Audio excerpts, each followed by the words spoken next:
አሰላሙ አሌይኩም ወራህመቱላሂ ወበረካቱ። ውድና የተከበራችሁ የዩቲዩብ ቤተሰቦች እንዴት ናችሁ? ደህና ናችሁ ወይ? እኔ ሰላም ነኝ። ሁላችሁንም ሰላም ብያለሁ። ውድ ሀገሬ ልጆች በያላችሁበት አላህ ይጠብቃችሁ። እንዲሁም ክርስቲያን ወገኖች ሰላም ብያለሁ ማለት ነው። ዛሬ ይዤላችሁ የመጣሁት የጁለይቢብ ረዲየላሁ ዐንሁ ህይወት ታሪክ ነው ማለት ነው። 7 ጥሉ ወድቋል። እሱም ከኔ ነው፣ እኔም ከእሱ ነኝ። ነቢዩ ሙሐመድ ሰለላሁ ዐለይሂ ወሰለም ስሙን ያልተለመደና ያልተሟላ ነው። ጁለይቢብ አጭር ትንሽ ማለት ሲሆን የሚያመለክተው ዲንኩዬ የነበረውን መሆኑን ነው። ጁለይቢብ መልእክት ጠፊ ሰውም ነበረ። ህብረተሰቡ ያገለግለው ጁለይቢብ የዘር ሐረጉ አይታወቅም። ስለ አባቱ እናቱና ጎሳው በታሪክ የደረሰ የለም። ቤተሰብና ጎሳን በማመልክ ላይ በተመሰረተው የጃሂልያ ህብረተሰብ ውስጥ ጓደኛ፣ ድጋፍና ተከላካይ እንደማይደረገው ተረድቷል። የሚታወቀው የአንሷር አብረ መሆን ብቻ ነው። ምን አለበት ከመዲና ውጭ ከሚኖሩ አረቦች የመጣ ይሆን ወይስ ከከተማው አንዷሮች? አላህ ያውቃል። በሰብአዊነቱ ተከብሮ በረጎራ አይን ይታይ ይሆን እንዴ? በማለት የችግሩ ተካፋይ የደስታ ተቋዳሽ ሰው ሊያገኝ ይችላል። በነቢዩ ሙሐመድ ሰለላሁ ዐለይሂ ወሰለም አማካኝነት የሚመራውና ትዕዛዝ ከሰማይ የሚወርድለት አዲሱ ህብረተሰብ በውስጥ እና በውጭ ጠላቶች ተዋክዶ የሞተ ሽረት ትግል ላይ በነበረበት ወቅት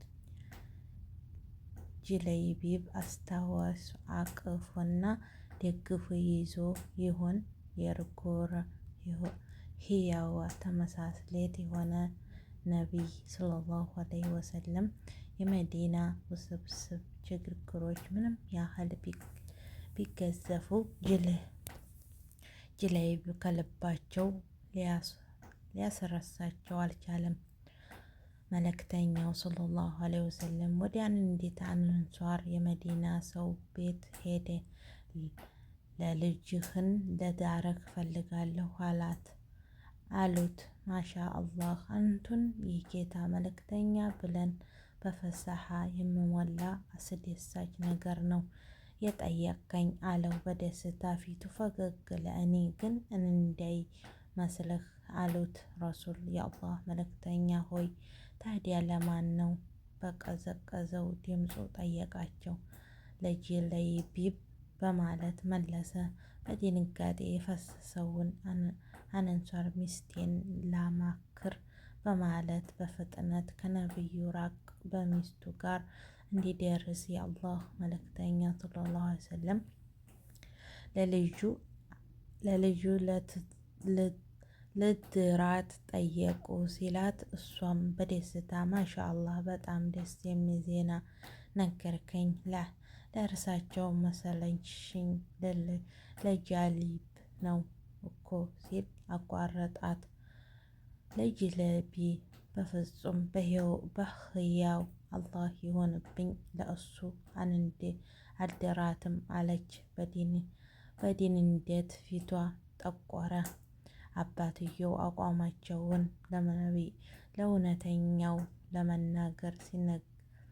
ለመልእክተኛው ለመናገር ሲነሳ ልጁ ጭምጭማት ስማት ለማን ልዳር ነበር በማለት ጠየቀቻቸው።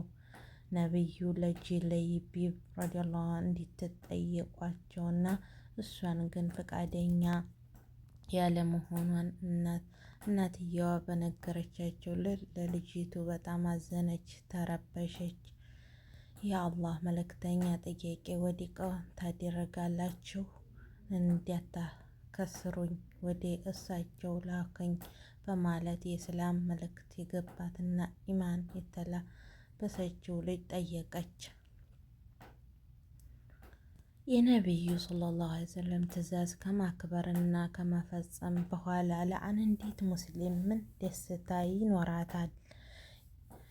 ጁለይቢብ ይህንን የቁርአን አንቀጽ ሲሰማ አላህና መልእክተኛውን ነገር በፈረደው ጊዜ ለሙእሚናትና ለሙእሚናት ከነገራቸው ለነርሱ ምርጫ ሊኖራቸው አይገባም።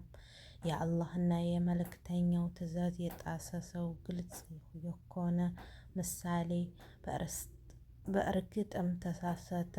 አልአሕዛብ አንቀጽ ለመነሻት የወረደ የዘይነብ ቢንት ጃህሽና ዘይድ ኢብኑ አልሐረስ እንዲሁም ተመሳሳይ ችግር የገጠማቸው ሰሃቦች በማስመልከት ነበር።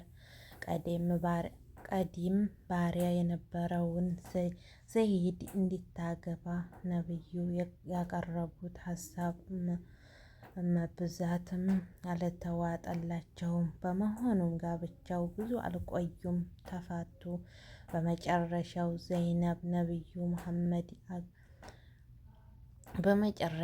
ዘይነብ ነብዩ መሐመድን አገባች።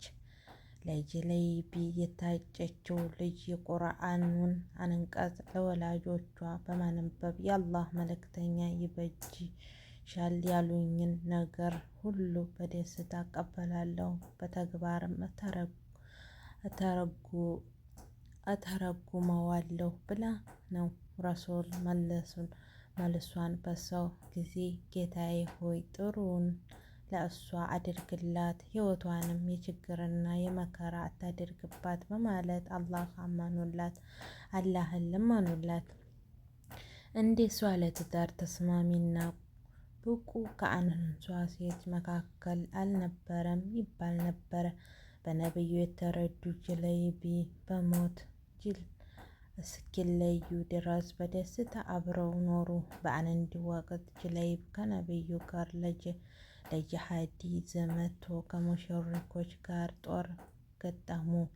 ጦርነቱ በድል ከተወጠረ በኋላ ነብዩ መሐመድ ከእኛ የጠፋ ሰው አለ በማለት ሰሃቦቹን ጠየቁ። ሁሉም ዘመዱን ጓደኛውን እገሌ እያለ ይቆጥር ጀመር። እየዞሩ ቢጠይቁም ሁሉም ወዳጁን ብቻ ይጠራል።